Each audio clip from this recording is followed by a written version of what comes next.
दोस्तों चलिए आज की वीडियो शुरू करते हैं। दोस्तों वीडियो शुरू करने से पहले मैं आपको एक बात बता दूं कि आपने अभी तक हमारे इस चैनल को सब्सक्राइब नहीं किया हो तो नीचे पर आपको ग्रेट बटन में सब्सक्राइब करके लिखा रहा होगा, इसके ऊपर क्लिक कर लीजिए और साइड में एक नोटिफिकेशन बेल भी आएगा, उसको भी क्लिक कर लें ताकि आपको मिल सके हमारे अगले वीडियो की नोटिफिकेशन सबसे पहले और आप कुछ नया नया सीख सके।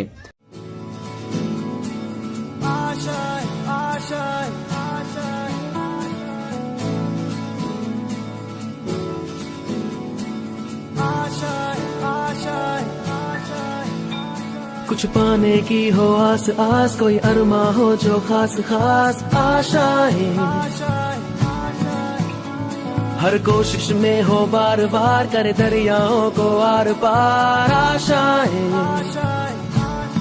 तूफानों को चीर के मंजिलों को छीन ले आशाएं, ले दिल की उम्मीदें हंसे दिल की, अब मुश्किल नहीं कुछ भी, नहीं कुछ भी,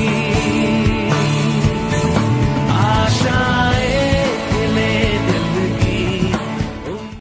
चलो दरेक विद्यार्थी ने आजना गुड मॉर्निंग અને જય શ્રી કૃષ્ણ।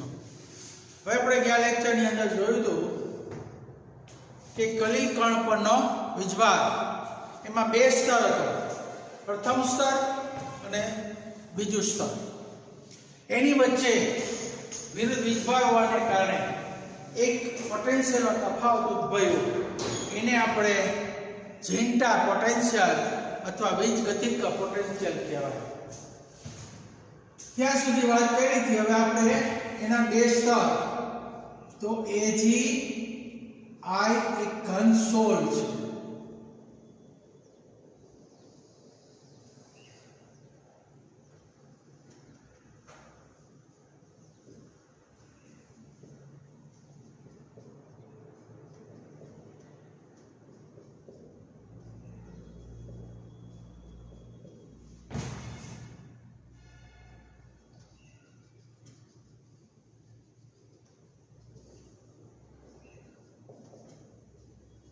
બીજું સ્તર રચ્યું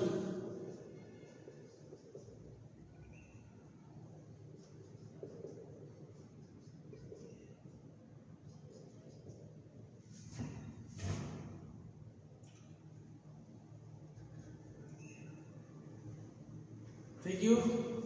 હવે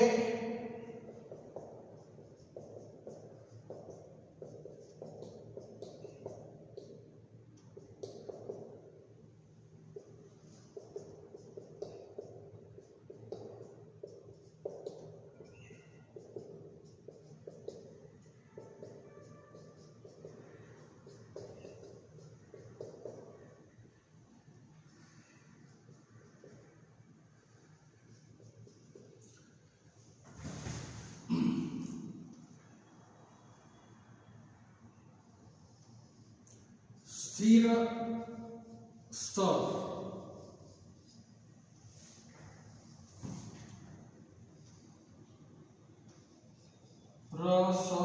પ્રસરિત સ્તર, દ્વિસ્તર રચના, ત્રિસ્તરીય રચના।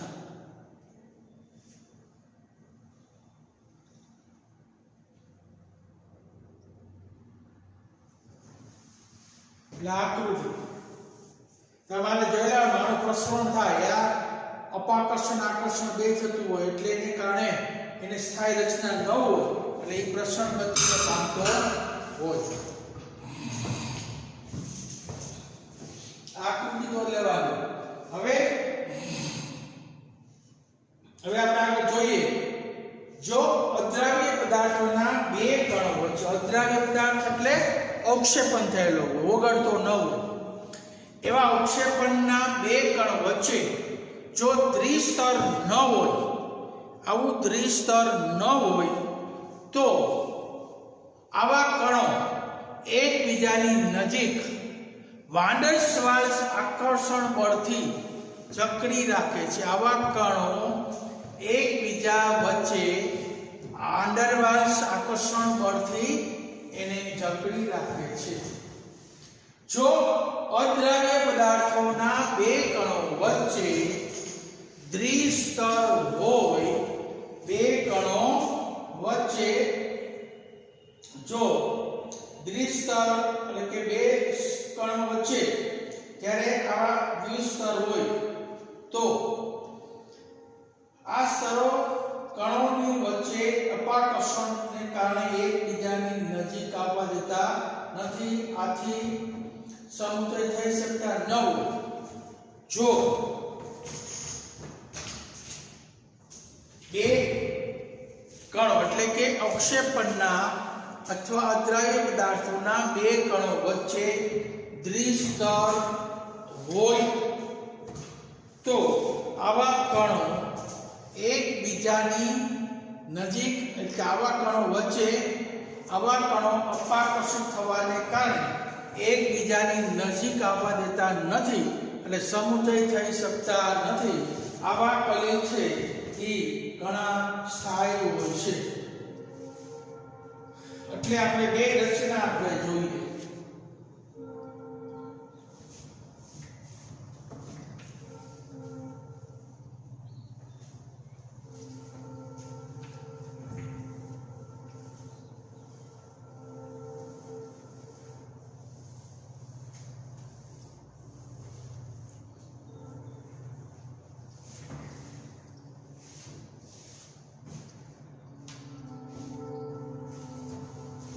ચાલો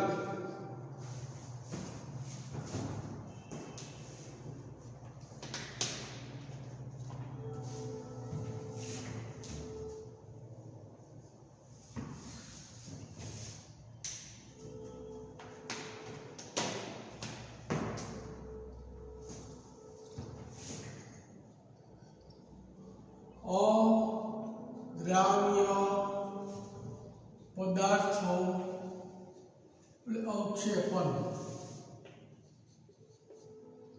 તત્વોના બે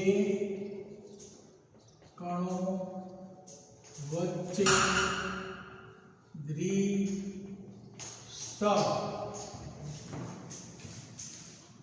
ન હોય તો આવા કણો એકબીજા સાથે વાન ડર વાલ્સ આકર્ષણથી જકડી રાખે છે. એટલે કે આવા કણો અક્ષેપિત થઈ જાય. હવે અદ્રાવ્ય પદાર્થોના બે કણો વચ્ચે દ્વિસ્તર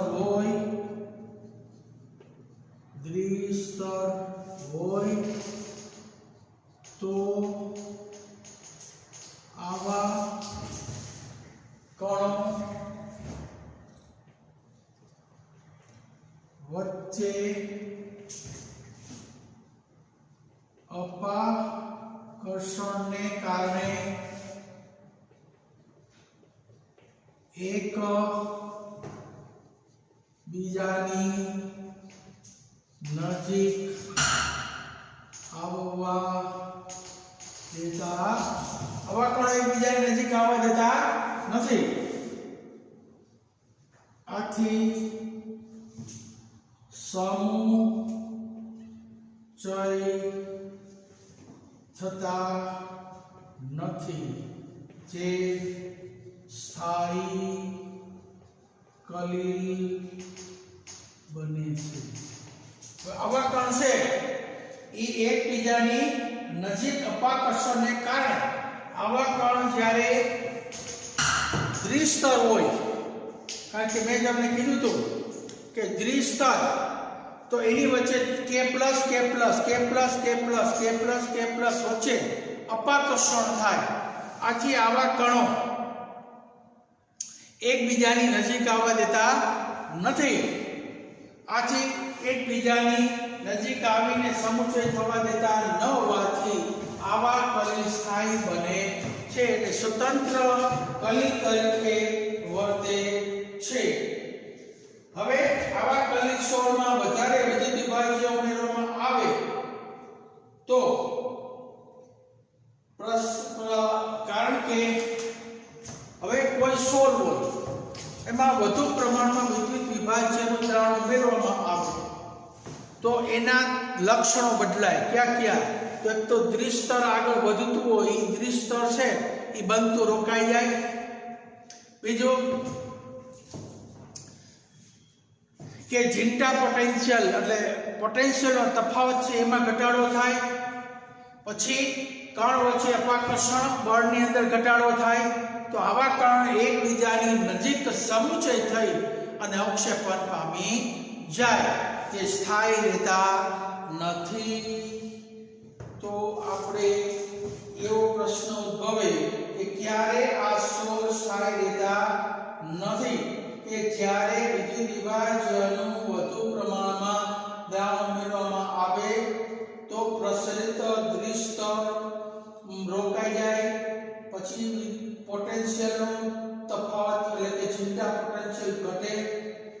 આથી કણો વચ્ચે અપાકર્ષણ બળની માત્રા ઘટે. તો આવા કણો સમુચય થઈ અવક્ષેપણ પામે છે. આથી કલી કણ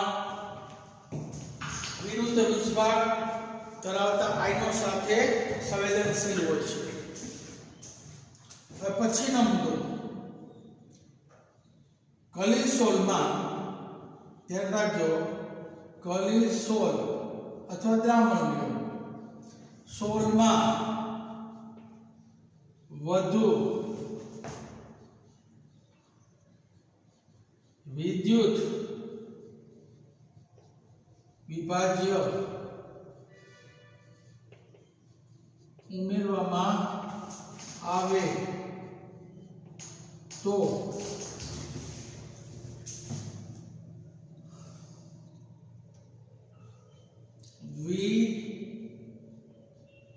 સ્તરને રોકે. પછી ઝીંટા પોટેન્શિયલમાં ઘટાડો થાય અને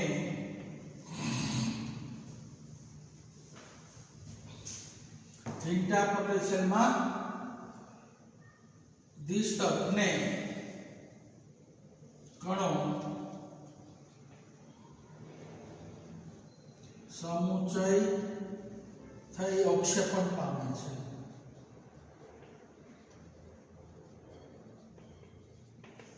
આથી કલિલ કણ વિરુદ્ધ વીજભાર ધરાવતા આયનો પ્રત્યે વધારે સંવેદનશીલ હોય છે. કારણ કે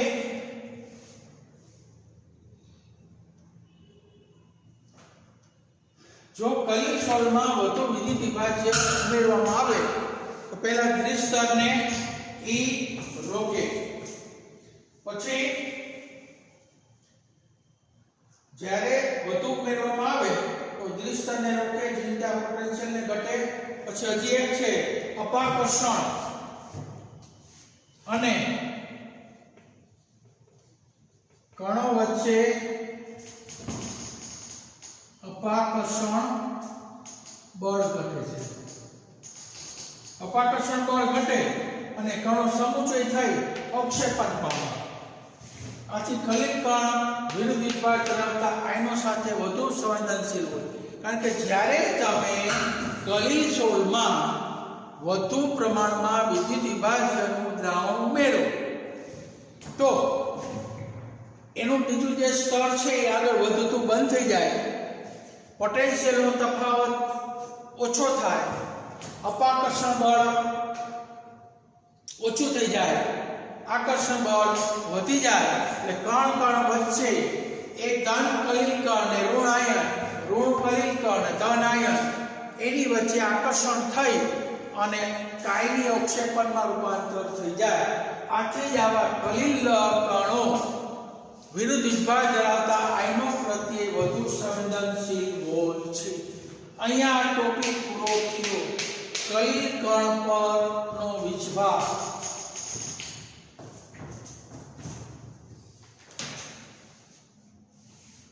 હવે છેલ્લો મુદ્દો આ ચેપ્ટરનો આપણે હવે જોઈએ. છેલ્લો મુદ્દો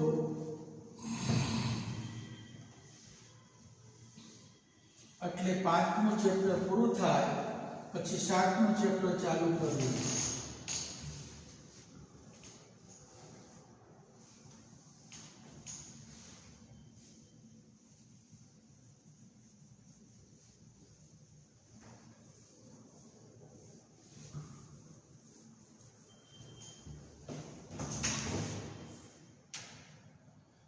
ચાલો આ ટુકડો પૂછાય.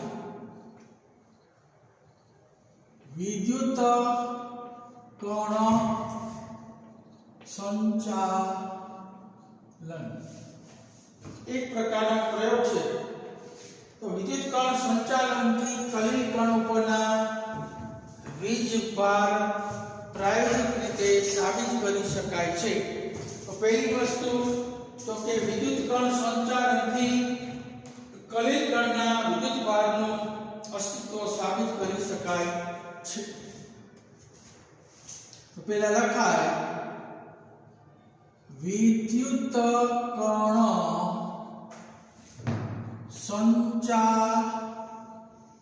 સંચાલનથી કલિલ કણ પર વિદ્યુતભારનું અસ્તિત્વ, વિદ્યુતભાર ધન કે ઋણ, વિદ્યુતભારનું અસ્તિત્વ સાબિત પ્રયોગ દ્વારા, અસ્તિત્વ આ પ્રયોગ દ્વારા, આ પ્રયોગ દ્વારા સાબિત કરી શકાય છે. વિદ્યુત કણ સંચાલનનો એક પ્રયોગ છે. એના દ્વારા વિદ્યુત કણ ઉપર ધન કે ઋણ વિજભાર અસ્તિત્વ ધરાવે છે કે નહીં એવું આપણે આ પ્રયોગથી આપણે સાબિત કરી શકાય છે. હવે એના માટે સામાન્ય એક આકૃતિ દોર્યું. યુ આકારની એક નળી કાચની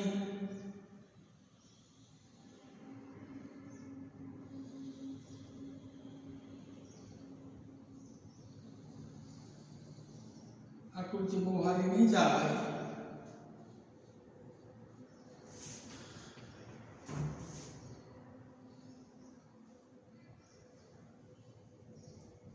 કેથોડ ધ્રુવ જે ઋણ,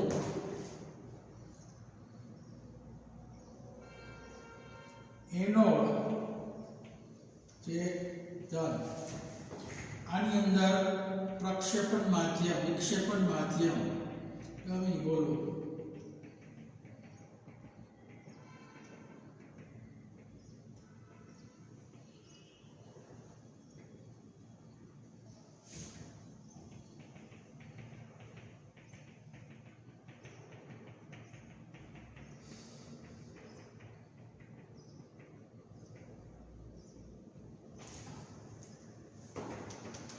હવે આમાં કલિલ જ્યારે વિદ્યુત પોટેન્શિયલનો તફાવત ઉદ્ભવે ત્યારે કોઈ એક દિશામાં હેરફેર થાય એને સામાન્ય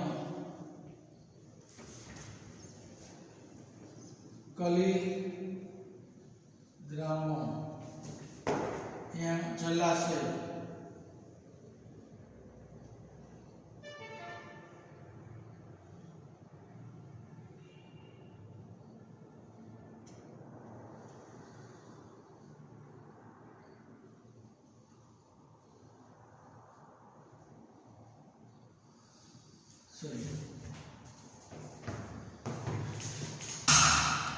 આવી આકૃતિ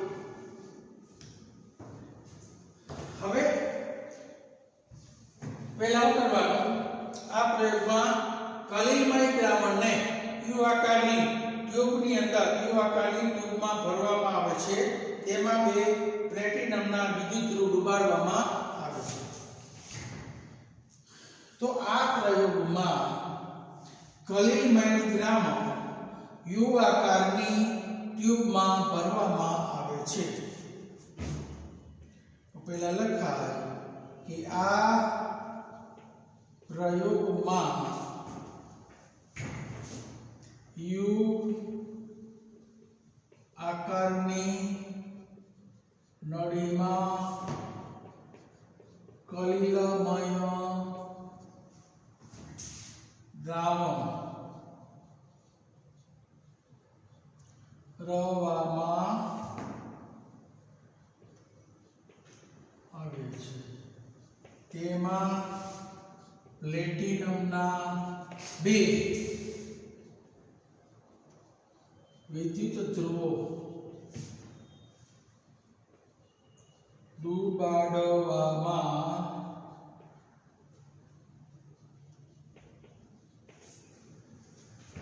એટલે બે વિદ્યુત ધ્રુવો ડુબાડવામાં આવે છે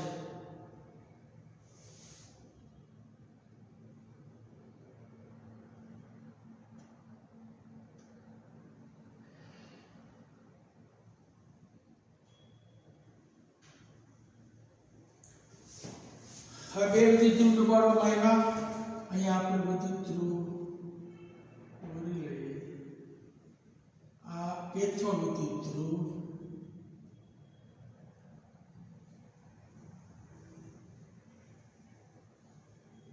જમા થતું તો એ જમા કરીએ છીએ હવે જ્યારે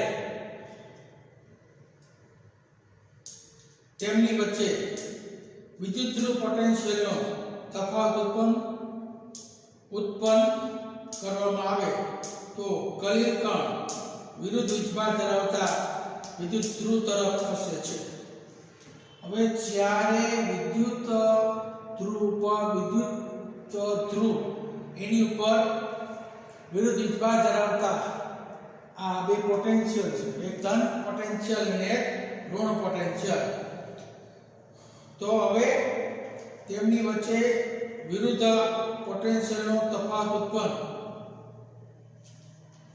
બંને વિદ્યુત ધ્રુવ વચ્ચે વિરુદ્ધ પોટેન્શિયલનો તફાવત ઉત્પન્ન કરવામાં આવે તો કલિલ કણો વિરુદ્ધ વીજભાર ધરાવતા વિદ્યુત ધ્રુવ તરફ ખસે છે એને વિદ્યુત કણ સંચાલન કહેવાય હવે વિરુદ્ધ વિદ્યુત પોટેન્શિયલ નો તફાવત ઉત્પન્ન કરવામાં આવે તો કલિલ કણો વિરુદ્ધ વીજભાર ધરાવતા વિદ્યુત ધ્રુવ પર ખસે છે એનોડ તરીકે કેથોડ વિદ્યુત ધ્રુવ ઋણ અને એનોડ વિદ્યુત ધ્રુવ ધન તરીકે વર્તે છે. તો કેથોડ વિદ્યુત ધ્રુવ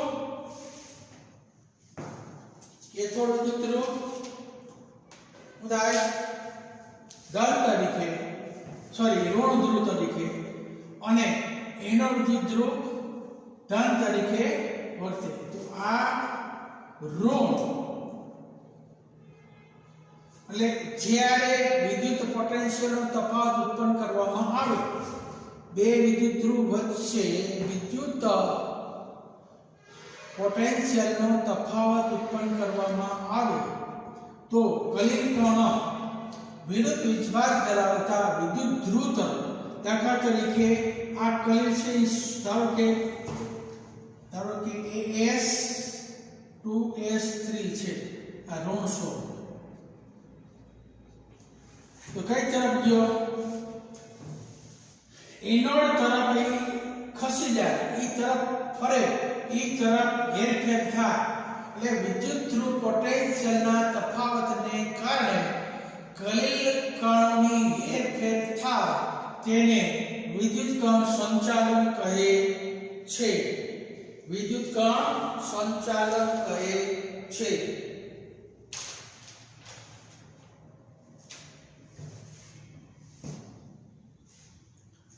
વિદ્યુત ધ્રુવના પોટેન્શિયલના તફાવતને કારણે કઈ લખાય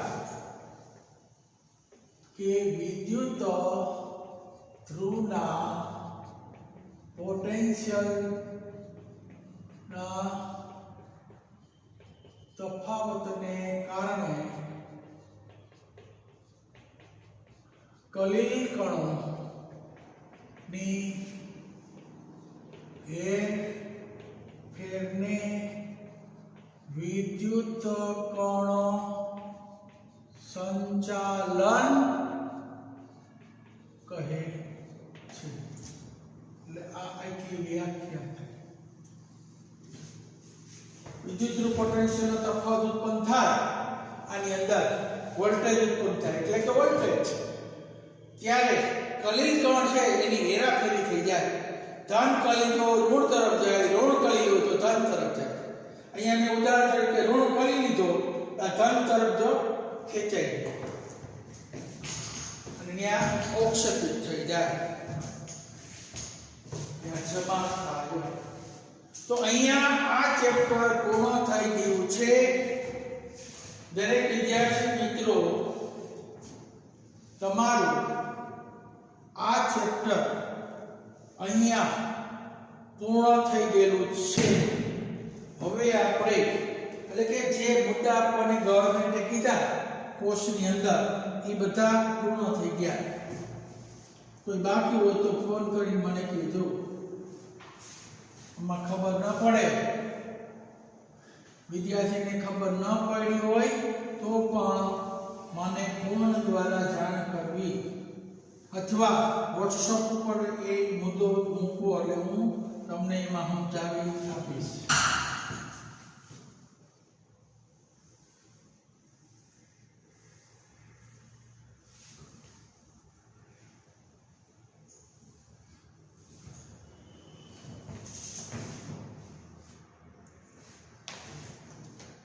હવે આપણે સંક્રાંતિ તત્વોની શ્રેણી ડી અને એફ વિભાગના તત્વો. ચાલો અહીંયા પ્રકરણ ચેપ્ટર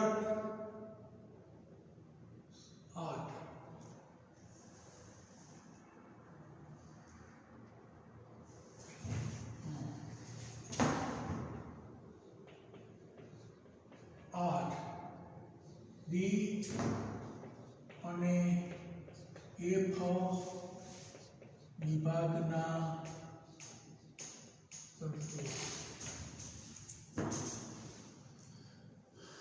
તો એની અંદર પહેલો પ્રશ્ન ગવર્મેન્ટે નક્કી કર્યો કે ડી વિભાગના તત્વો, તો આવર્તક કોષ્ટકમાં સંક્રાંતિ તત્વોનું સ્થાન. તો પહેલા સંક્રાંતિ તત્વો કોને કહેવાય એનું એક માહિતી આપો કે જે તત્વની અંદર ડી કક્ષકનો સમાવેશ થાય એને જ પહેલા આ વિભાગના તત્વો કહેવાય. અને ડી કક્ષક ઇલેક્ટ્રોનથી અપૂર્ણ ભરાયેલી હોય, 10 ઇલેક્ટ્રોન ભરાયેલા ન હોય તો આવા તત્વને સમક્રાંતિ તત્વ કહે છે. જે તત્વની ડી કક્ષક ઇલેક્ટ્રોનથી અપૂર્ણ ભરાયેલી હોય તેવા તત્વને સમક્રાંતિ તત્વ કહે છે. તો પહેલા મેં તમને સમક્રાંતિ તત્વનો ઉલ્લેખ કર્યો કે જે ધાતુ તત્વની ડી કક્ષક ઇલેક્ટ્રોનથી પૂર્ણ ભરાયેલી ન હોય તો એવા તત્વને સમક્રાંતિ તત્વ ગણવામાં આવે છે. તો પહેલો પ્રશ્ન છે આવર્તક કોષ્ટકમાં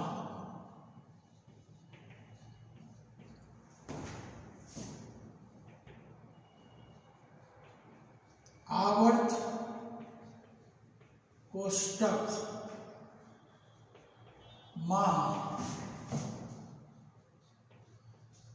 સંક્રાંતિ તત્વનું સ્થાન. તો એની અંદર તમે જો આવર્તક કોષ્ટક છે, અહીંયા એસ વિભાગ હોય, પછી વચ્ચેનો ભાગ,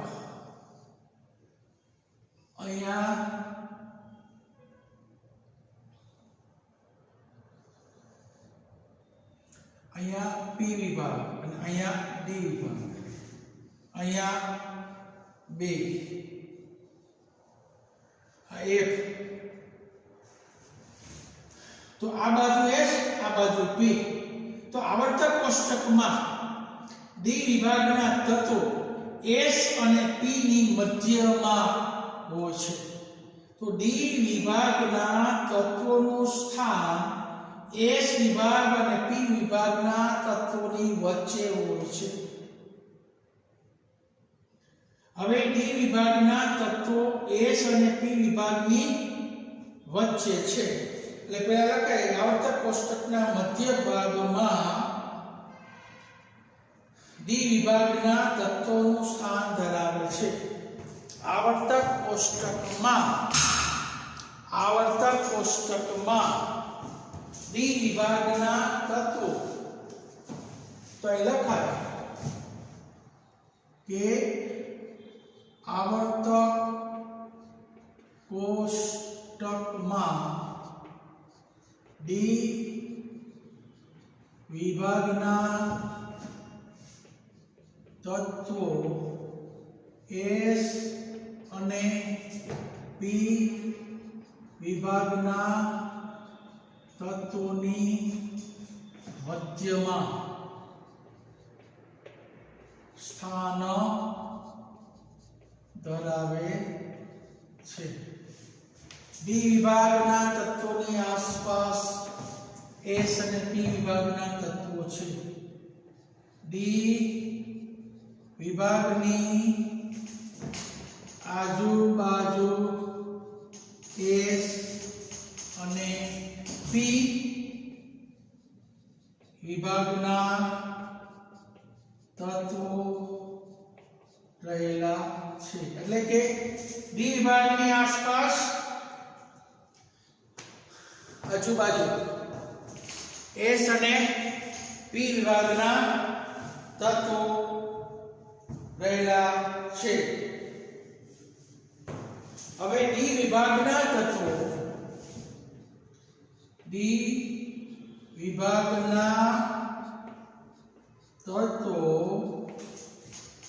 S અને P ના તત્વોની મધ્યમાં હોવાથી તેને નામ સંક્રાંતિ આપવામાં આવ્યું છે. હવે ડી વિભાગના તત્વો S અને એસ અને પી વિભાગના મધ્યમાં હોવાથી આને કહેવાય છે સંક્રાંતિ, એવું નામ આપ્યું. હવે જેમ ડી કક્ષકમાં ઇલેક્ટ્રોન ઉમેરાતા જાય, હવે D કક્ષકોમાં electron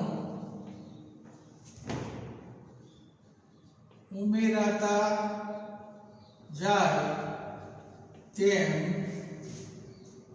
3D 4D 5D અને 6D હરોળ બનાવે છે.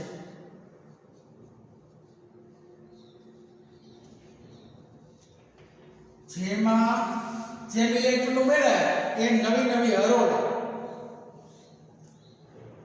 બનાવતા જાય. જેમાં 6D હરોળ માં ડી કક્ષક અપૂર્ણ છે. આ એનું સ્થાન થયું. આ પ્રશ્ન है संक्रांति तत्वों आवर्तक कोष्टकમાં સ્થાન. તો કે સંક્રાંતિ તત્વોના આवर्तक કોષ્ટકમાં ડી વિભાગના તત્વો આवर्तक કોષ્ટકના મધ્ય ભાગમાં એનું સ્થાન ધરાવે અને એની આજુબાજુ એસ અને પી વિભાગના તત્વો રહેલા હોય છે. હવે એસ અને પી ની મધ્યમાં ડી વિભાગના તત્વો હોવાથી તેને નામ સંક્રાંતિ આપવામાં આવ્યું. હવે જેમ ડી કક્ષકમાં ઇલેક્ટ્રોન અંદર ઉમેરાતા જાય આમાં હરોળની અંદર, એમ 3D એટલે પ્રથમ શ્રેણી, 4D એટલે દ્વિતીયક શ્રેણી, 5D એટલે તૃતીયક શ્રેણી અને 6D એટલે ચતુર્થક શ્રેણી, ટોટલ 4 શ્રેણીના તત્વોનો આપણે અભ્યાસ કરીએ. એમાં 3 શ્રેણી આપણે સામાન્ય અભ્યાસ કરશું.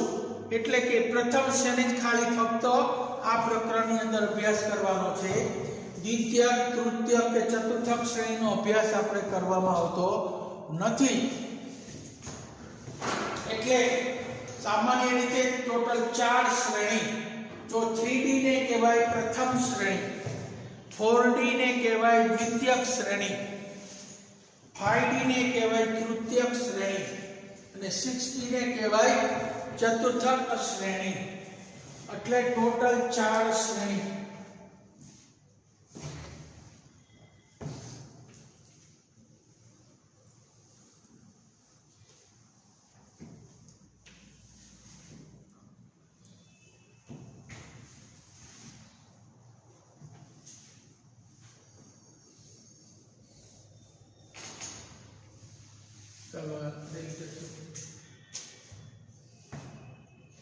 ચાલો હવે 4 શ્રેણીના નામ કહી દઉં. 3D એને પ્રથમ શ્રેણી કહેવાય, સંક્રાંતિ તત્વની પ્રથમ શ્રેણી. 4D એને દ્વિતીય શ્રેણી, એટલે તમે બધાને નામ ખબર પડે. 5D એટલે તૃતીયક શ્રેણી અને 6D જે ચતુર્થક શ્રેણી. આ ચારે શ્રેણીના નામ અને બાહ્યતમ કક્ષા 3D 4D 5D અને 6D. ચાલો હવે આપણે જોઈએ આજનું લેક્ચર પૂર્ણ. તો હવે એની ડેઇલી ટેસ્ટ.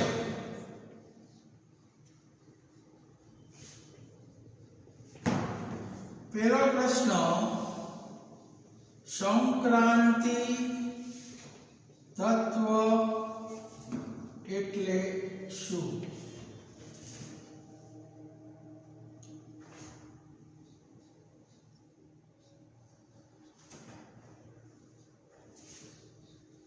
ચિંતા પોટેન્શિયલ કોને કહે છે?